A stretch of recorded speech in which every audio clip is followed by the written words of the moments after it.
สวัสดีท่านผู้ชมที่เคารพทุกท่านเกิดแห่งสั่นสะเทือนครั้งใหญ่อยู่ในประเทศยูเครนท่านผู้ชมซึ่งแห่งสั่นสะเทือนครั้งใหญ่ของยูเครนในครั้งนี้มันก็เกิดมาจากการที่ประเทศรัสเซียนั้นได้ทำการโจมตีต่อคลังขีปนาวุธของประเทศยูเครนในกรุงเคียฟและก่อให้เกิดการระเบิดครั้งใหญ่รวมทั้งก่อให้เกิดความสูญเสียครั้งใหญ่ตามมาเช่นเดียวกันท่านผู้ชมและสิ่งนี้มันก็ได้เป็นแห่งสั่นสะเทือนเหตุให้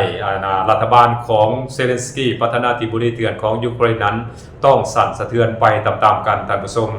และในความเป็นจริงแล้วประเทศยูเครนนั้นก็มีปัญหาสะสมหลายอยู่แล้วท่านผู้ชมโดยเฉพาะมาฮอดเวลานี้นั้นปัญหาต่างๆนั้นก็นับมือนับสะสมและก็เริ่มทวีความรุนแรงหลายขึ้นและมันก็ส่งผลกระทบต่อเสถียรภาพหรือว่า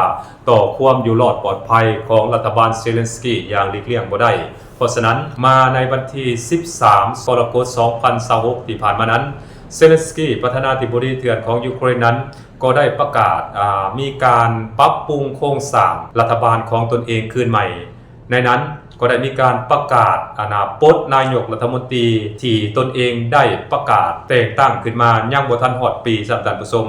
แต่ว่ามาในวันที่13กรกฎาคม2026ที่ผ่านมานั้นเซเลนสกี้ประธานาธิบดีเถื่อนของยูเครนนั้นก็ได้ประกาศปลดนายกรัฐมนตรีหญิงของยูเครนคนนี้ลงไปเป็นที่เรียบร้อยแล้วท่านผู้ชม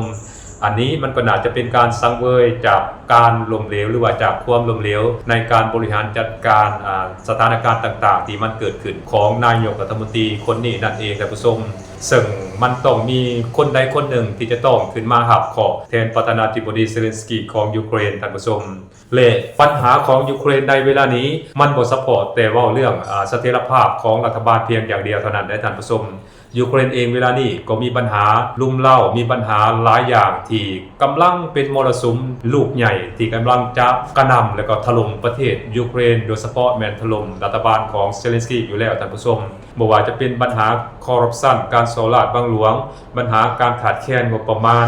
ปัญหาการขาดแคลนอาวุธยุทโธปกรณ์ปัญหาประเทศพันธมิตรตะวันตกต่างๆนั้นเริ่มถอยห่างเริ่มบ่อยากให้การสนับสนุนและก็ช่วยเหลือประเทศยูเครนแล้วและอันหนึ่งที่สำคัญก็คือปัญหาการที่ประชาชนชาวยูเครนนั้นกำลังเกิดความหรือว่าเกิดกระแสความบ่พอใจแพร่ขยายเป็นวงกว้างอยู่ในประเทศยูเครนนั้นซึ่งสังเกตได้จากการที่ฝ่ายความมั่นคงและก็ฝ่ายรัฐบาลของประเทศยูเครนนั้นได้ไปเลาะตะเวนหาเก็บเอาอาสาสมัครหรือว่าไฟไล่จับเอาประชาชนพลเมืองของตนเองเพื่อไปเป็นทหารและก็ไปประจำการอยู่ในแนวหน้านั้นในเมื่อก่อนนั้นก็อาจจะมีคนเห็นดีเห็นงามเข้าไปช่วยกับกองทหารหรือว่าคณะรัฐบาลของยูเครนไปหาเก็บเอาพลเรือนของตนเองนี้ไปเป็นทหารประจำการอยู่ในแนวหน้าแต่ว่าในช่วงหลังๆมานี้สังเกตเห็นได้ว่าประชาชนชาวยูเครนนั้นเริ่มเกิดความบ่พอใจต่อการกระทำของรัฐบาลเคียฟนี่หลายขึ้นโดยเฉพาะแม้การไปไล่จับเอาประชาชนพลเมืองไปเป็นทหารที่ประจำการเอาไปประจำการอยู่ในแนวหน้านี่หลายขึ้นจนเกิดมีกระแสต่อต้านจนเกิดมีกระแส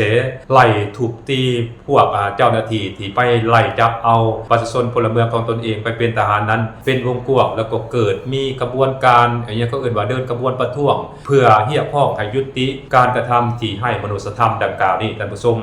เพราะมีชาวยูเครนจำนวนบ่น้อยที่บ่ต้องการหับไส้แก่ระบอบเซเลนสกี้โดยเฉพาะแมนบ่มีไผที่อยากจะสมัครใจไปเป็นทหารแล้วก็ไปประจำการอยู่ในแนวหน้าของประเทศยูเครนอีกต่อไปแล้วเพราะพวกเขาเหล่านั้นผู้ดีว่าการไปประจำการอยู่ในแนวหน้านั้นหมายความว่าอาจจะเอาชีวิตไปถิ่มหรือว่าอาจจะบ่มีโอกาสที่จะได้กลับมาหาบุคคลอันเป็นที่รักของตนเองอีกต่อไปก็เป็นไปได้เพราะฉะนั้นมีหลายๆคนจริงบ่เห็นดีและก็บ่เห็นงามกับการกระทำของรัฐบาล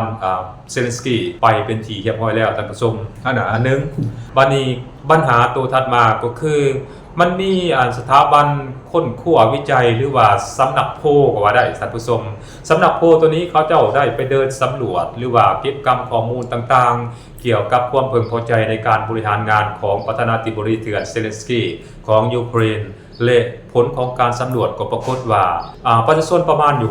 64% บ่เพิ่งพอใจต่อการนำพาของเซเลนสกี้อีกต่อไป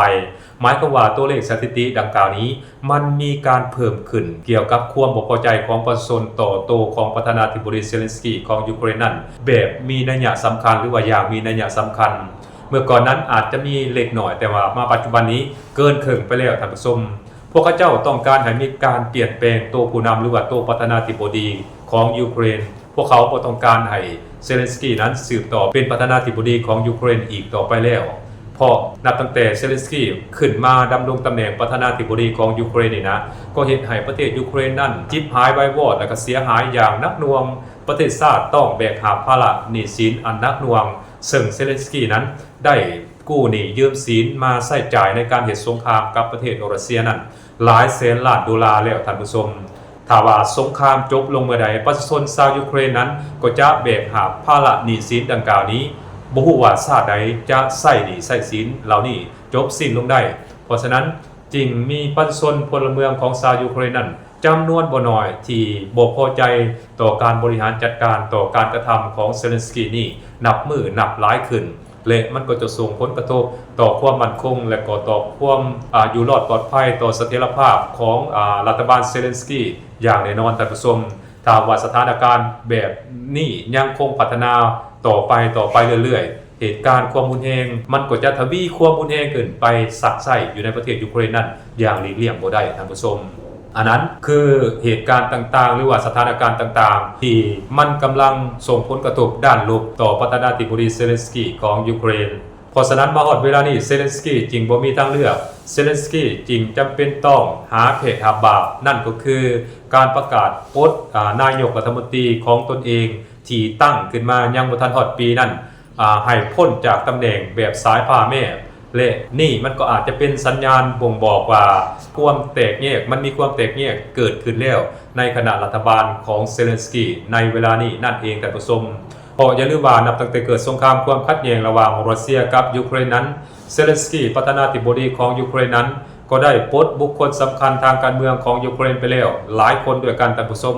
บ่ว่าจะเป็นรัฐมนตรีกระทรวงการต่างประเทศรัฐมนตรีป้องกันประเทศหรือว่าที่ปรึกษาอาวุโสของเซเลนสกี้นั้นก็ปลดมาเป็นที่เรียบร้อยแล้วสำหรับนายกรัฐมนตรีนั้นก็ปลดมาหลายคนแล้วท่านผู้ชมเพราะฉะนั้นจริงบ่แม่นเรื่องแปลกสำหรับเซเลนสกี้ประธานาธิบดีของยูเครนที่จะต้องปลดนายกรัฐมนตรีของตนเองที่แบบ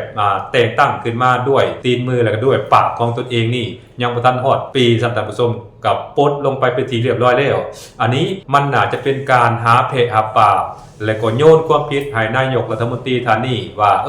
การกระทำต่างๆความล้มเหลวต่างๆที่มันเกิดขึ้นจากการสู่หบหรือว่าจากการบริหารจัดการต่างๆในประเทศยูเครนนั้นน่าจะเกิดมาจากการบริหารจัดการผิดพลาดของนายกรัฐมนตรียูเครนนั่นเองแต่ผู้ชมอันนั้นคือสิ่งที่เซเลนสกี้ประธานาธิบดีเถื่อนของยูเครนต้องการอยากบอกและก็ต้องการส่งสัญญาณให้ประเทศพันธมิตรรับรู้ว่า